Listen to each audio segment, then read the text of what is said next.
Subhanallah, alhamdulillah, wa la ilaha illallah, wallahu akbar. Kita kontrol dulu sebelum ada Jumatan. Assalamualaikum Pak Kiai. Waalaikumsalam warahmatullahi wabarakatuh. Gimana Pak Ustadz Marto? Ya, ada apa? Mohon maaf Pak Kiai, tadi Bu Haji Iya? Aziz manggil Pak Kiai di sana. Katanya santrinya udah kumpul. Santri sudah kumpul. Saya lagi kontrol dulu. Coba saya cek dulu ya. Ini Bu Hate. Iya, Pak Kiai. Assalamualaikum.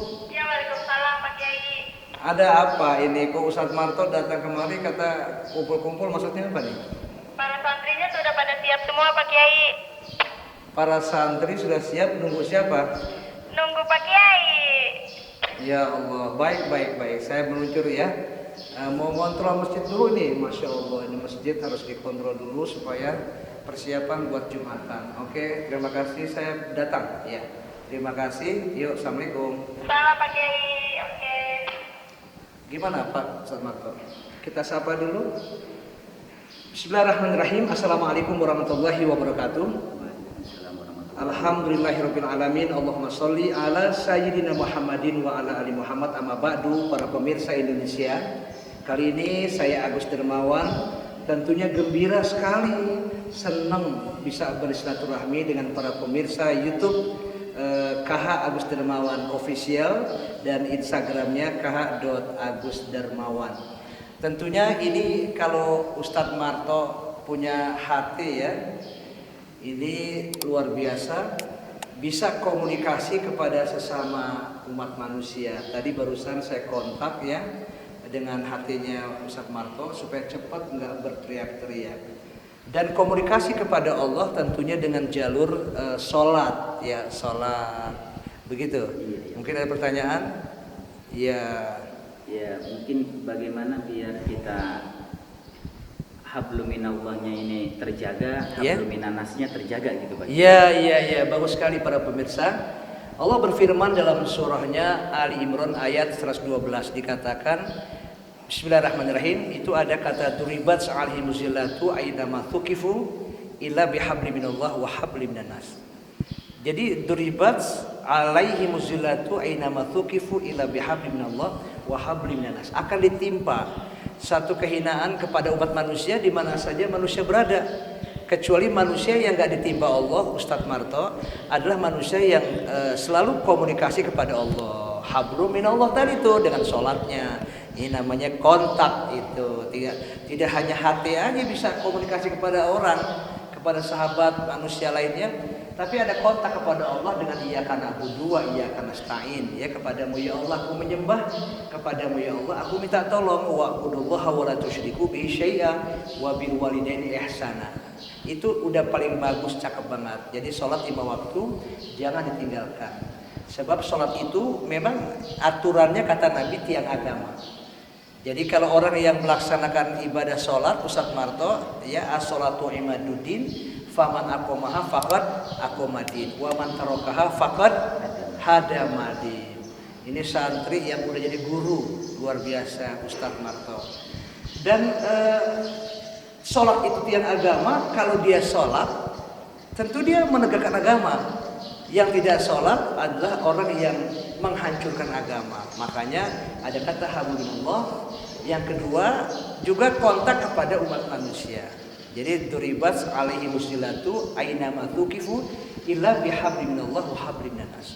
Jadi akan ditimpa tuh kehinaan di mana saja berada, kecuali yang komunikasi vertikal kepada Allah dan horizontal kepada umat manusia, para pemirsa. Makanya kalau kita berbuat kebaikan terus mengabdi kepada Allah, ada kata no venture no gain, nggak ada usaha, nggak ada hasil, nggak ada kerja, nggak ada salary gaji, nggak ada surga kalau kita tidak mau beribadah. Dan Allah tidak pernah rugi para pemirsa kalau kita nggak pernah sholat. Sebab inna sholata tanha anil fasya wal munkar. Justru manusia itu yang merugi yang tidak sholat. Sholat itu bisa mencegah perbuatan keji dan munkar. Dan sholat itu di dalamnya ada satu perjanjian ikrar. Ada sebuah statement yang kepada Allah, inna sholati wa nusuki wa mahyaya wa mamati lillahi rabbil alamin.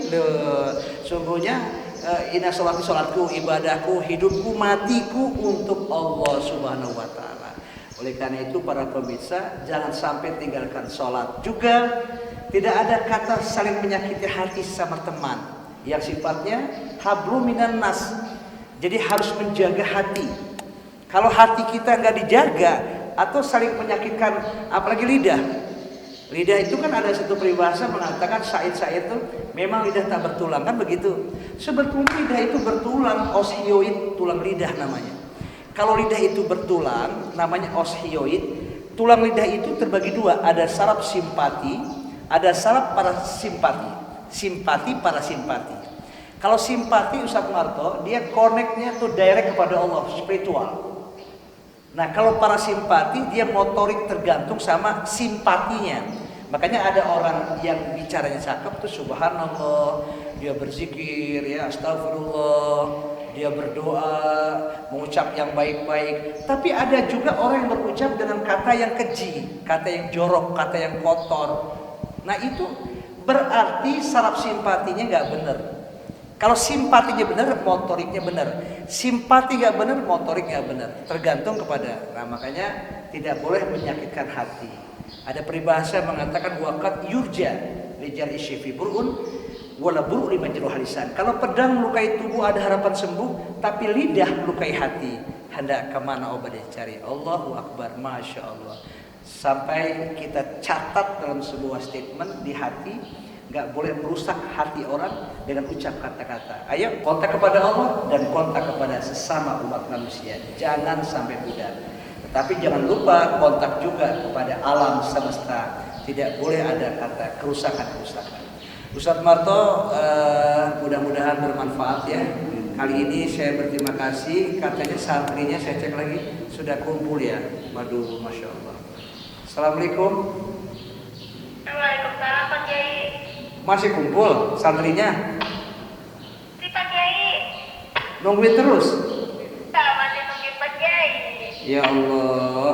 Ya udah saya sekarang meluncur ke asrama ya, ke aula sana, aula Mamadis Kitchen ya, punya santri dan mudah-mudahan tambah berkah Mamadis Kitchen ya, Ibu Haja Adis Dermawan. Terima kasih. Saya meluncur ke tempat santri. Yuk, assalamualaikum. Salam Pak Kiai. Oke, makasih. Para pemirsa Indonesia, demikian perjumpaan saya dan saya mengajar di asrama di sebelah kiri saya sana, dan tengah-tengahnya ada Masjid Al-Hadis.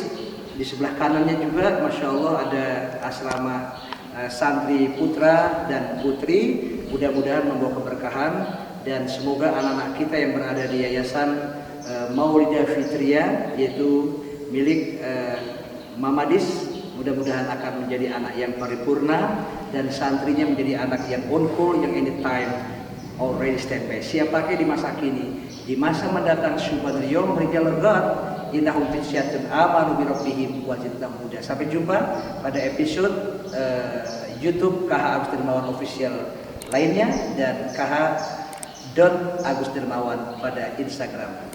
Mudah-mudahan bermanfaat dan berkah selalu. Waqad yurja lijali syafi burun wala buru liman jeruh lisan. Kalau pedang melukai tubuh ada harapan sembuh, tapi lidah melukai hati. Hendak kemana obat dicari? Mohon maaf lahir batin. Assalamualaikum warahmatullahi wabarakatuh.